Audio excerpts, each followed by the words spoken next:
আসসালামু আলাইকুম, hello everyone, welcome back to my new video. আজকের ভিডিওতে আমি আপনাদের সাথে শেয়ার করব প্রাকৃতিক উপায়ে চুল ঘন করার কিছু অত্যন্ত কার্যকরী ও গুরুত্বপূর্ণ টিপস। ১. অ্যালোভেরা। অ্যালোভেরার গুণের নেই কোনো শেষ। চুলের যত্নে এটি অনেক বেশি কার্যকরী। ঠিকভাবে ব্যবহার করতে পারলে এটি আপনাকে এনে দেবে ঘন ও উজ্জ্বল চুল। এটি মাথার স্ক্যাল্পে প্রয়োজনীয় পুষ্টি ও ময়েশ্চার যোগায়। প্রথমে অ্যালোভেরার পাতা থেকে জেল বের করে নিতে হবে। এরপর এর সাথে অ্যাড করতে হবে টক দই এবং লেবুর রস। এই দুটি উপকরণকে একত্রে ভালোভাবে মিশিয়ে নিতে হবে। অ্যালোভেরা জেল এবং টক দই এগুলো আপনি আপনার চুলের পরিমাণ অনুযায়ী নিয়ে নেবেন। তারপর এই হেয়ার প্যাকটিকে সরাসরি চুলে লাগিয়ে নিন। এরপর 1 ঘন্টা সময় দিন শুকাতে। তারপর আপনার পছন্দের যে কোনো ভালো মানের শ্যাম্পু দিয়ে চুল ধুয়ে ফেলুন। এটি হেয়ার ফল কন্ট্রোল করার পাশাপাশি নতুন চুল গজাতেও সাহায্য করবে। সেই সাথে চুল হয়ে উঠবে ঘন এবং উজ্জ্বল।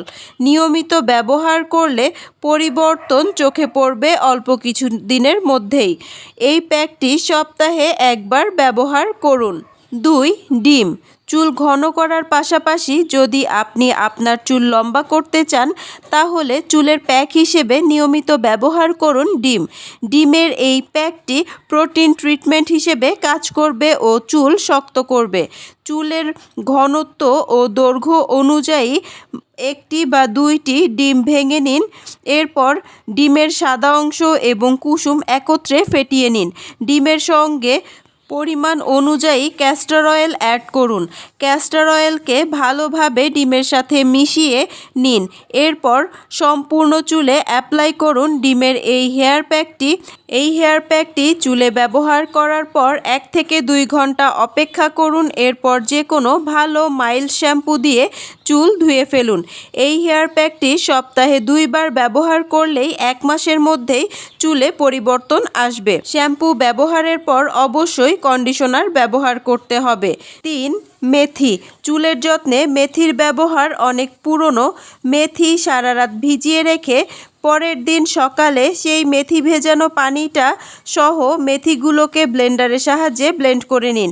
এরপর এই মেথির পেস্টের সাথে পেঁয়াজের রস নিয়ে নিন পরিমাণ মতো। এরপর এই প্যাকটি আপনার চুলের আগা থেকে গোড়া পর্যন্ত লাগিয়ে নিন। তারপর শুকিয়ে যাওয়া পর্যন্ত অপেক্ষা করুন। এরপর শুকিয়ে গেলে যে কোনো ভালো মানের মাইল্ড শ্যাম্পু এবং কন্ডিশনার দিয়ে চুল ওয়াশ করে ফেলুন। এই প্যাকটি সপ্তাহে মাত্র 1 বার ব্যবহার করাই যথেষ্ট। এই ক্ষেত্রে আপনারা চাইলে মেথির পেস্টের পরিবর্তে মেথি পাউডার ব্যবহার করতে পারবেন। মেথির গুঁড়া ব্যবহার করলে হেয়ার প্যাক তৈরি করার জন্য নর্মাল পানি অথবা কাঁচা দুধ অ্যাড করতে পারবেন। 4. আমলকি। চুলের যত্নে আমলকির ব্যবহার হয়ে থাকে অনেক বেশি পরিমাণে। এটি চুলের গোড়া মজবুত করে, চুল পড়া কমায়, চুলের দ্রুত বৃদ্ধিতে সহায়তা করে থাকে, চুলকে সাদা হওয়া থেকে রক্ষা করে, চুলের স্বাভাবিক কালার ঠিক রাখে, চুলকে উজ্জ্বল এবং সিল্কি করে। অনেকেই আছেন যারা বাজার থেকে আমলা তেল কিনে চুলে ব্যবহার করে থাকে। বাজার থেকে আমলা তেল না কিনে নিজেই ঘরে তৈরি করুন আমলা তেল। আপনারা যদি আমলা তেলের রেমেডি দেখতে চান অথবা জানতে চান আমাকে কমেন্ট করে জানাবেন। আমি আপনাদের সঙ্গে খুব তাড়াতাড়ি শেয়ার করার চেষ্টা করব। এছাড়াও বাজারে আমলকির গুঁড়া পাওয়া যায়।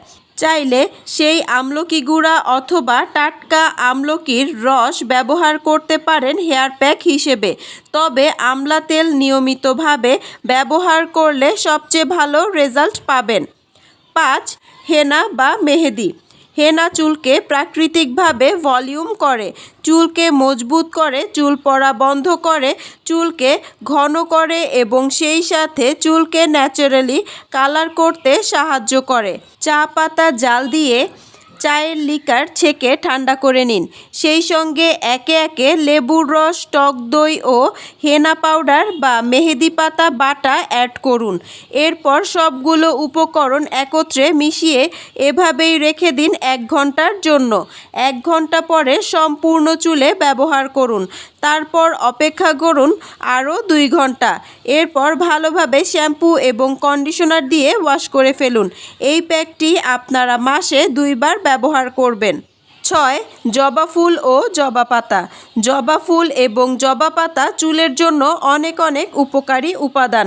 জবা ফুল চুল ঘন করার পাশাপাশি চুল অল্প বয়সে সাদা হয়ে যাওয়া রোধ করে।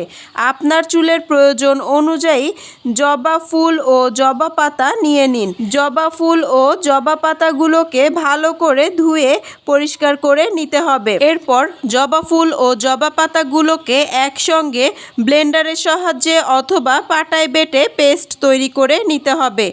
এই পেস্টের সাথে নারকেল তেল মিশিয়ে নিন। এরপর পুরো লাগিয়ে নিন। তারপর অপেক্ষা করুন 1 থেকে 1.5 ঘন্টা। তারপর শ্যাম্পু দিয়ে চুল ধুয়ে ফেলুন। শ্যাম্পু ব্যবহারের পর কন্ডিশনার অবশ্যই ব্যবহার করতে হবে। আশা করছি আমার আজকের ভিডিওটি আপনাদের ভালো লাগবে এবং উপকারে আসবে। এই ধরনের আরও নতুন বিউটি টিপস এবং রেমেডি পেতে ফেসবুক পেজ লাইক, ফলো এবং ইউটিউব চ্যানেল সাবস্ক্রাইব করে পাশে থাকবেন। যারা কাজটি অলরেডি করে ফেলেছেন তাদেরকে অসংখ্য ধন্যবাদ। ভিডিওটি ভালো লাগলে ভিডিওতে একটি লাইক, কমেন্ট এবং শেয়ার করতে ভুলবেন না। আপনাদের একটি লাইক, কমেন্ট এবং শেয়ার আমাকে নতুন আরও অনেক ভিডিও করার উৎসাহ যোগায়। আমার আজকের ভিডিওটি এই পর্যন্তই। সবাই ভালো থাকবেন, সুস্থ থাকবেন। আল্লাহ হাফেজ। Thanks for watching.